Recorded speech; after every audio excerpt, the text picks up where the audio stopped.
मोदी, हम 24 करोड़ आवाम atom bomb है हमारे पास, पूरे 24 करोड़ आवाम के पास एटम बम है। हम एक एक बंदा एटम बम है, हमसे पंगा नहीं लेना।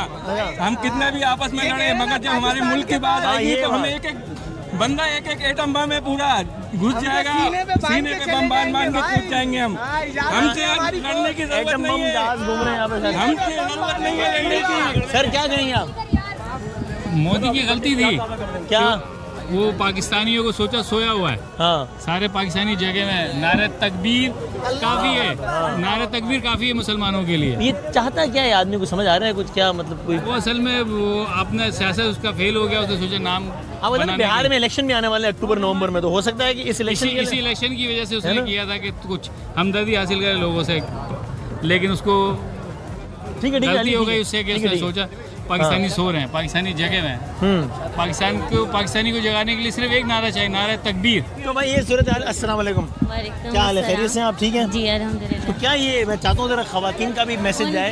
उनकी तो आवाम भी उनके साथ नहीं है, वो भी पाकिस्तान के साथ है। उनकी आवाम भी हंस रही है, बॉर्डर्स पे जवाब दे रही है और हमारे मीमर्स फेसबुक पे जवाब दे रहे हैं इस बात का अच्छे तरीके से। दो आर्मी लड़ रही है हमारी, एक बॉर्डर पे लड़ रही है और एक फेसबुक पे लड़ रही है। बना के तबाही पे वो हैरान हो गए कि ये कौन तो सीरियस ही नहीं हो पा रही। पे काम कर रहे हैं मीम्स पे और बॉर्डर्स पे। वो धमकियां दे रहे हैं, उनका पहले उन्होंने छोटे मोटे धमकी दिलवाई, उन्होंने देखा कौम सीरियस ही नहीं हो रही हमारी, फिर उन्होंने जहाज भेजे तो हमने वो भी गिरा दिए, उसके भी मीम्स बन गए।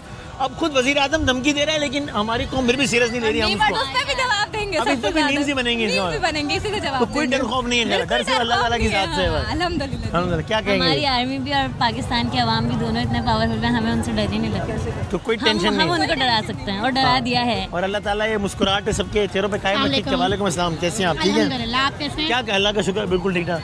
क्या कहेंगे ये जो हमारे आगे उनकी कोई वैल्यू ही नहीं है। अच्छा। अल्हम्दुलिल्लाह अल्हम्दुलिल्लाह हम पाकिस्तानी किसी से भी नहीं डरते। हाँ। हमारे जो हैं दो गए थे, वो कितने चक्कर लगा कर आए, वो जहाज जो गया। हाँ। वो हमारे लिए कितने सेटिस्फाइंग था ना। हाँ। वो जा रहे थे, वो कहते थे रुको रुको रुको, मैं अभी मार के फिर आया, रुको रुको रुको। कैसा वो सेटिस्फाइंग था हमारे लिए। हाँ। तो हम जो मैंने तो सुना है मारा कम है, घसीटा ज्यादा है। घसीटा ज्यादा है, और इस चीज के लिए हम बहुत खुश हैं। हमारी पाक आर्मी जिंदाबाद। और सारी आवाम अपनी सारे इख्तिलाफात सब भुलाकर अब एक हो गई है। बिल्कुल अल्हम्दुलिल्लाह अल्हम्दुलिल्लाह। हमारे बीच में कोई पार्टीशन नहीं कि कोई इमरान खान का है, कोई नवाज शरीफ का है। हम पाकिस्तान के मामले में सारे पाकिस्तान के साथ सारी बातें भूल कर रहेंगे। बिल्कुल, क्या बात है, जबरदस्त। अस्सलाम वालेकुम जी, क्या हाल है? ठीक है हम? जी अल्हम्दुलिल्लाह। आप बताएं ये क्या ये नरेंद्र मोदी साहब को सुकून नहीं आ रहा है, तो कुछ क्या कैसे सुकून मिला है? क्या करें? ऐसी दकियानूसी बातें करते रहेंगे। हाँ। पाकिस्तान पे जब बात आती है जब पाकिस्तान पे बात आती है तो कोई सिंधी बलोची पंजाबी कुछ नहीं था। पाकिस्तान एक यूनाइट पूरा मुल्क होके जिंदाबाद लड़ सकता है। और कोई आपस में कोई किसी किस्म का कोई इख्तिलाफ नहीं, कोई हमारे बीच में कोई किसी किस्म के इख्तिलाफात नहीं है। पाकिस्तान एक मुल्क बन के लड़ सकता है। आपको जितनी भी अफवाहें निकालनी है निकालने, हम नहीं डरते और हम दोनों जंग जीत सकते हैं, चाहे वो मीम की हो चाहे वो बॉर्डर्स पे क्यों ना हो। सही, क्या बात है। क्या हाल है भाई नौजवान? कितने साल के हो तुम? वालेकुम अस्सलाम। 13। क्या नाम है आपका? अब्दुल रहमान साहब। आपने तय किया बड़े होकर इंशाल्लाह वतन पाकिस्तान के लिए जो भी बनना, आपने क्या सोचा है बड़े होकर क्या बनना है? क्रिकेटर बनूंगा, पाकिस्तान को प्रेजेंट करूंगा। अरे क्या बात है। कौन सा फेवरेट क्रिकेटर कौन सा चल रहा है आजकल? मेरा बाबर आजम। फेवरेट तो बाबर आजम ही होगा, सारे के सारे ही लोग हैं बाबर आजम जिंदाबाद। तो लेकिन जो भी बने पाकिस्तान का नाम ऊंचा करना है। आपने PSL देखा अभी जी, और आपने देखा कि कैसी रौनक थी और कैसे फायरवर्क्स थे और साया। तो भाई ये भी आई थिंक इस चीज़ की भी बहुत तकलीफ है कि जिस तरीके से हमारा PSL हुआ, पाकिस्तान की तारीख का सबसे बड़ा क्रिकेट का इज्तिमा हुआ, 34,000 लोग थे, हाउसफुल था, वहाँ पर आर्मी चीफ भी बैठे हुए थे, वजीर दाखिला भी बैठे हुए थे। और तो शायद इस बात की भी बहुत तकलीफ है उनको कि यार ये हम तुमको डरा रहे हैं।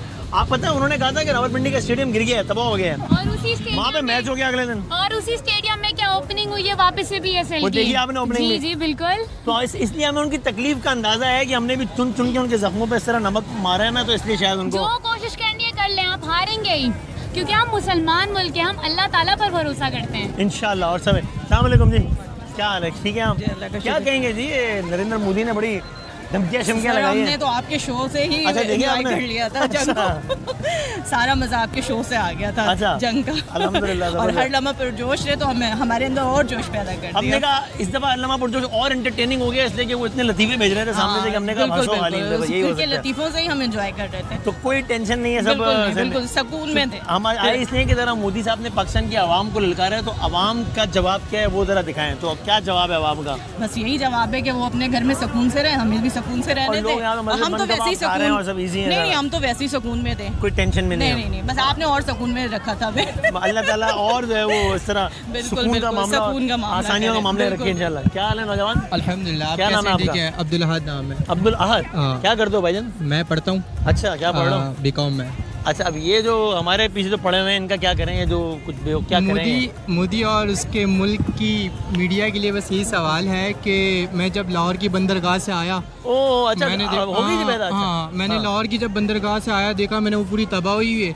लाड़काना का एयरबेस देखा, वो तो मुकम्मल ही खत्म था। क्या बात कर रहे हो? सीरियस में? अच्छा, मुकम्मल खत्म था। अब जहाज कहाँ से उड़ाऊं? ओ तो ये तो जब कराची पहुंचे तो कराची मलबे का ढेर था। गुलशन इकबाल का रोड पूरा तबाह था।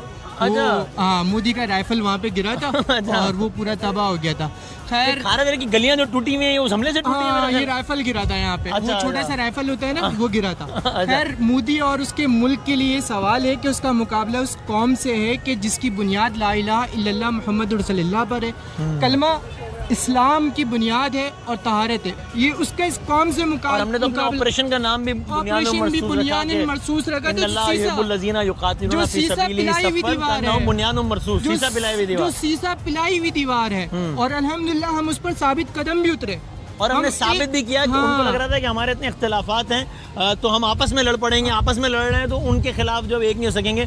सबने साबित किया कि हम वाकई जो है शीशा पिलाई हुई दीवार बन गए। ये उनका मंसूबा फेल हुआ। जब उन्होंने हमला किया तो बाकायदा पाकिस्तानी कौम मुत्तहिद हो चुकी है। अल्हम्दुलिल्लाह। बलूचिस्तान की आवाम जो बलूचिस्तान को सब सारी बातें भूल के सब एक हो गए। इसीलिए मुझे लगता है कि अब वो डायरेक्ट डेस्परेट होकर नौजवानों आवाम को मुखातिब कर रहे हैं और नौजवानों रोटी खाओ वरना मेरी गोली तैयार है। और खास तौर से तो उस मुल्क की मीडिया से सवाल है कि वन एंड ओनली वसीम बदामी से सीखें कि 36 घंटे की नशरियात कैसे होती है। थैंक यू भाईजान। जो 2-2 मिनट की कहते पर जो लाड़काना का एयरबेस तबाह कर रहे थे और लाहौर की बंदरगाह तबाह कर रहे थे, उनसे सवाल है आए मदनी मॉल पे देखें कितने सेटिस्फाइड होके बंदे शॉपिंग कर रहे हैं। मदनी मॉल देखो, आपसे धमाल है।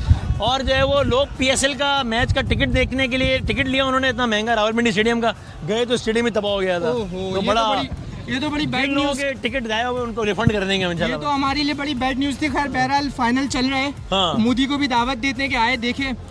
और फिर जो है वो शुक्रिया। बात है आपकी यार, जिंदाबाद। आप तो डिबेटर बनोगे यार, बढ़ोगे।